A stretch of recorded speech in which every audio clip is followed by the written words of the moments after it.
स्वादिष्ट मेनूमध्ये आपले स्वागत आहे। आज आपण शिल्लक राहिलेला डाळ आणि भाजी पासून चविष्ट नाश्ता बनवतोय। लसूण आणि 1 चमचा जिरे कुटून घेऊ आपण।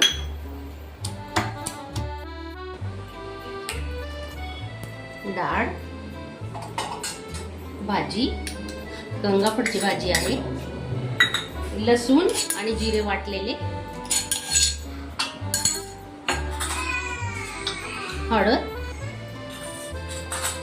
2 चमचे मिरची पावडर, 1 चमचा गरम मसाला, 1 वाटी गव्हाचं पीठ, 1 वाटी ज्वारीचं पीठ, 1 वाटी चण्याचं पीठ, 1 वाटी कणण्याचं पीठ, चवीनुसार मीठ घेतोय आपण।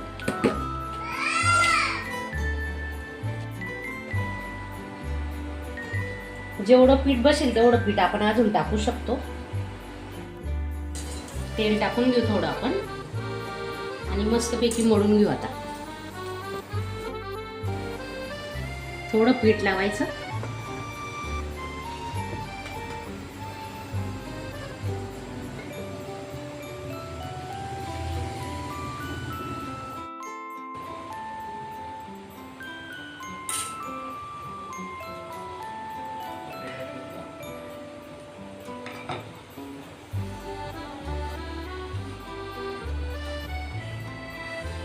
मस्त दशम्या होतात, तुम्ही नक्की करून बघा।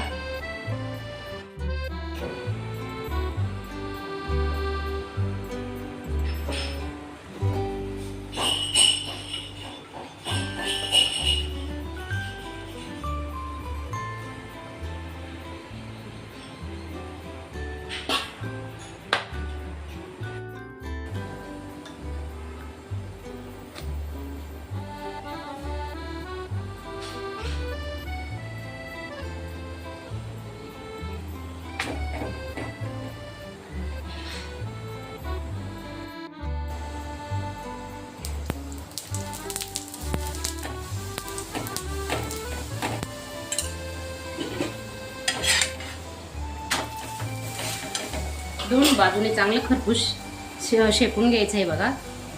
तेल बटर तुम्हाला आवडेल ते लावा।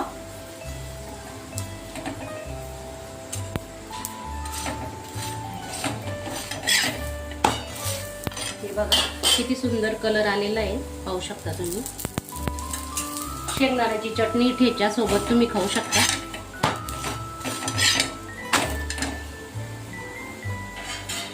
दशमी तयार आहे आपली।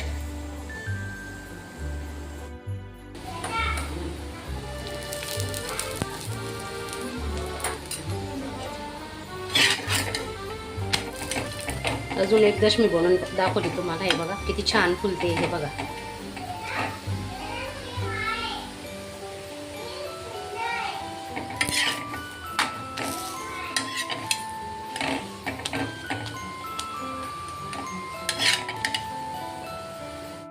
शेंगदाण्याची चटणी बनवतोय आपण। 15 दिवस टिकणारी प्रवासातही तुम्ही घेऊन जाऊ शकता। हे बघा किती छान शेंगदाणे भाजून घेतले। आता थंड झाल्यावर आपण मिक्सरला थोडं जाडसर भरड करून घेणार आहोत।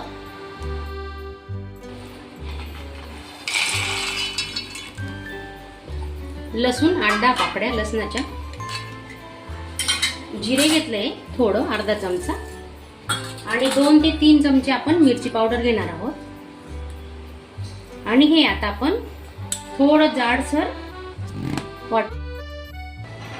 थोडे जिरे आणि ही चटणी आपण आता स्लो गॅसवर परतून घेणार आहोत। मीठ टाकून घेतोय आपण आता चवीनुसार। चांगली खरपूस अशी भाजून घ्यायची चटणी कमी तेलात। शेंगदाणे पण आपले भाजलेले आहेत आणि आता थोडी कोथिंबीर टाकतोय। प्रवासात घेऊन जायला तर इतकी छान आहे ना, एकच नंबर लागते ही चटणी। तर तुम्ही अशी चटणी नक्की करून बघा आणि मला कमेंट मध्ये सांगा कशी झाली ही चटणी। आणि तुम्ही नवीन असणार चॅनलला सबस्क्राइब करा। धन्यवाद.